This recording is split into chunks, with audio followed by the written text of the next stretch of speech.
Hi అండి. బావమరదళ్ళ ప్రేమ కథ 28వ భాగాన్ని ఇప్పుడు మనం వినేద్దాం. ఇక అక్రమ్ ఒక 20 మంది తన మనుషుల్ని తీసుకుని ఆనంద్ వాళ్ళుండే ప్లేస్కి వచ్చేశాడు.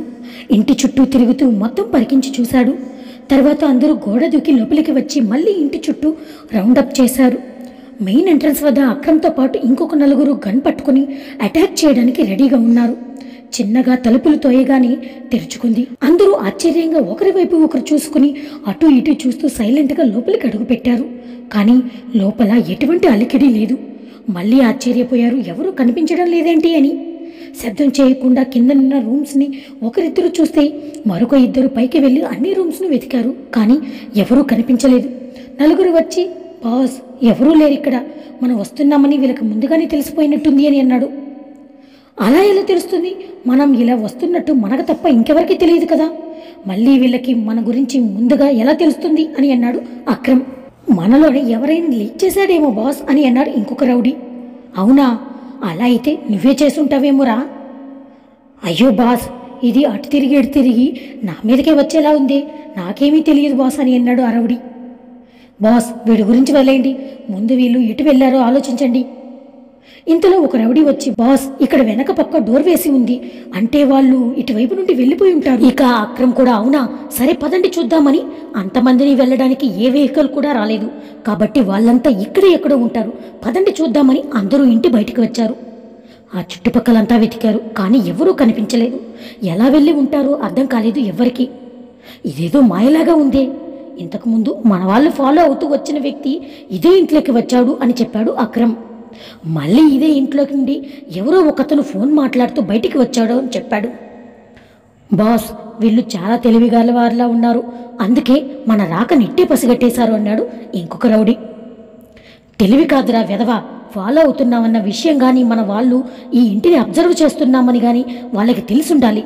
అందుకే మన వాళ్ళకి ఎటువంటి అనుమానం రాకుండా వెహికల్ తెప్పించుకొని వెనుక డోర్ నుంచి వెళ్ళిపోయారు వాళ్ళు. సరే పదండి అని ఫోన్ తీసుకుని రవీంద్రకు ఫోన్ చేసి జరిగిందంతా చెప్పాడు అక్రమ్.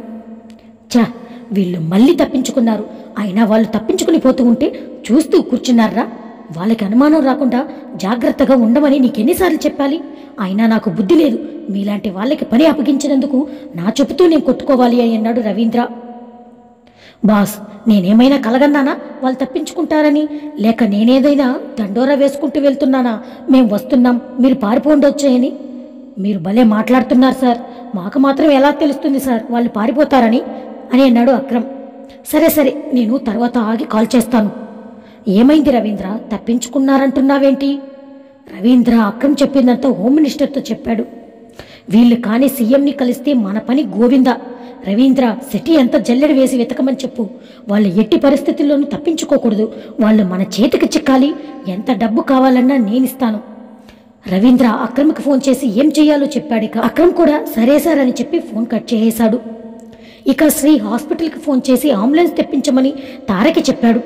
తారా హాస్పిటల్కి ఫోన్ చేసి చెప్పి అలాగే అంబులెన్స్ డ్రైవరు నెంబర్ తీసుకొని, సీను సౌండ్ చేయకుండా వెహికల్ని నేను పంపిన లొకేషన్కి తీసుకునిరా, అలాగే లొకేషన్ కొంచెం దూరంలో ఆపి నాకు ఫోన్ చేయి అని అంది తారా. అలాగే మేడం అని తారా చెప్పినట్లుగానే తీసుకువచ్చి తారకి ఫోన్ చేశాడు. తారా ఫోన్ శ్రీకి ఇచ్చింది. అప్పటికే శ్రీ అందరినీ తీసుకుని వెనుక డోర్ నుండి బయటికి వచ్చేశాడు. సీను ఇంటికి కొంచెం దూరంలో చీకటిలో ఆపి తారకి ఫోన్ చేశాడు. తారా ఫోన్ తెచ్చి శ్రీకి ఇచ్చిందప్పుడు తారా ఇచ్చిన ఫోన్ తీసుకుని శ్రీను ఇంటి వెనుక వెహికల్ తీసుకుని రమ్మని చెప్పాడు. శ్రీను వెహికల్ తీసుకుని రాగానే అందరినీ సైలెంట్గా వెహికల్లో ఎక్కించి తర్వాత తారని కూడా ఎక్కమన్నాడు. ఇక తారా, శ్రీ మన కారు ఉంది అని అంది. అది ఎక్కడికి పోతుంది? ఎంపీ గారి కారు, ఎత్తుకుపోయే ధైర్యం ఎవరికి కూడా ఉంటుందా? ముందు నువ్వు వెహికల్ ఎక్కు అని తను సీను పక్క సీట్లో కూర్చున్నాడు. వెహికల్ కొంత దూరం వెళ్ళాక సీనుని సిటీలో దింపి తను డ్రైవింగ్ సీట్లో కూర్చొని వాళ్ళ ఫామ్ హౌస్కి పోనిచ్చాడు శ్రీ. ఫామ్ హౌస్కి రాగానే అక్కడున్న సెక్యూరిటీ అంబులెన్స్ మీద ఉన్న పేరు చూడగానే గేట్ తీశాడు. వెహికల్ లోపలికి రాగానే అందరినీ సేఫ్గా దించి తారా అందరినీ లోపలికి తీసుకువెళ్ళు అని చెప్పి వెహికల్ పార్క్ చేయడానికి వెళ్ళిపోయాడు శ్రీ. అందరినీ లోపలికి తీసుకెళ్ళింది తారా. అందరూ లోపలికి రాగానే అందరూ ఒక మూలకెళ్ళి బిక్కుముఖాలు వేసుకుని కూర్చున్నారు. మీరు ఎటువంటి ఆలోచనలు చేయకుండా ప్రశాంతంగా ఉండండి, ఒక 2-3 రోజుల్లో నేను మిమ్మల్ని మీ పేరెంట్స్ దగ్గరికి పంపిస్తాను. ఇక్కడ మీరు భయపడాల్సిన అవసరం లేదు, పిక్నిక్ వచ్చామనుకోండి, జాలీగా ఎంజాయ్ చేయండి అని అన్నాడు శ్రీ. తారా అందరినీ పైకి తీసుకెళ్ళు అని చెప్పి ఆనంద్ సతీష్ తీసుకుని వచ్చిన వీడియోస్ ఇలా ఇవ్వండి అని అన్నాడు. ఆనంద్ అమ్మాయిలు మాట్లాడిన వీడియోస్ ఉన్న పెన్ డ్రైవ్ శ్రీకి ఇచ్చాడు. శ్రీ ల్యాప్టాప్ తీసుకుని ఆ వీడియోని అందులో కాపీ చేసిన తర్వాత అన్ని సోషల్ నెట్వర్కింగ్ సైట్లలో పోస్ట్ చేశాడు శ్రీ. తర్వాత తన కాలేజీ గ్రూపుల్లో కూడా పోస్ట్ చేశాడు. అందరినీ ఆ వీడియోని షేర్ చేయమని కోరాడు. తన ఫ్రెండ్స్ అందరినీ ఫోన్ చేసి మీ సపోర్ట్ కావాలని అడిగాడు. ఆనంద్ కార్తీక్ శ్రీ చేస్తున్నది చూస్తూ ఆశ్చర్యపోతున్నారు. ఏంటి అలా చూస్తున్నారు అని అడిగాడు శ్రీ. మనం వాళ్ళకి టైం ఇచ్చామంటే మీరు ఎక్కడ ఉన్నారో పసిగడతారు. ఆ తర్వాత ఏం జరుగుతుందో నేను చెప్పనక్కర్లేదు అనుకుంటా అని అన్నాడు శ్రీ.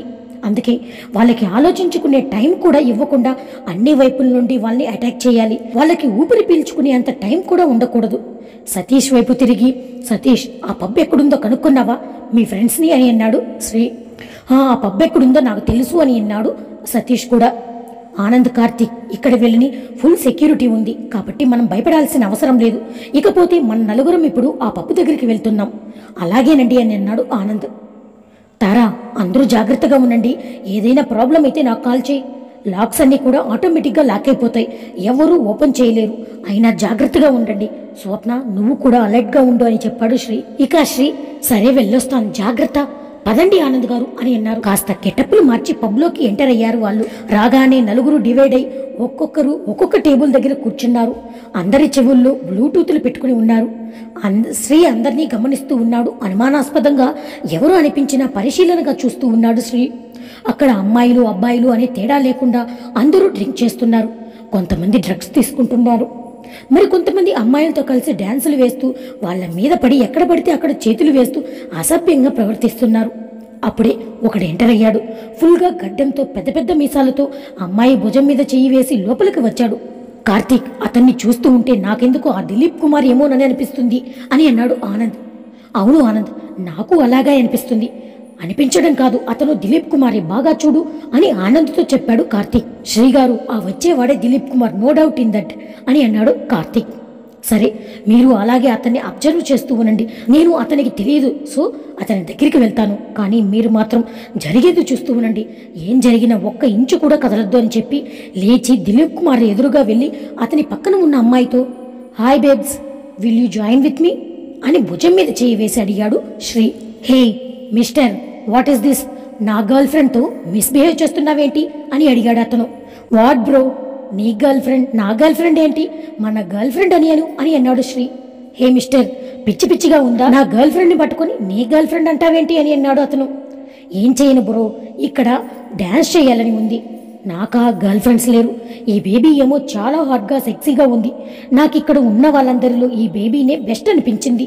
అందుకే తనతో డ్యాన్స్ చేయాలని వచ్చాను అని అన్నాడు శ్రీ. హే హ్యాండ్సమ్, నీలాంటి వాడికి గర్ల్ ఫ్రెండ్ లేదంటే చాలా ఆశ్చర్యంగా ఉంది. నేను నీతో డ్యాన్స్ చేయడానికి రెడీ హ్యాండ్సమ్ అని అంది ఆ అమ్మాయి.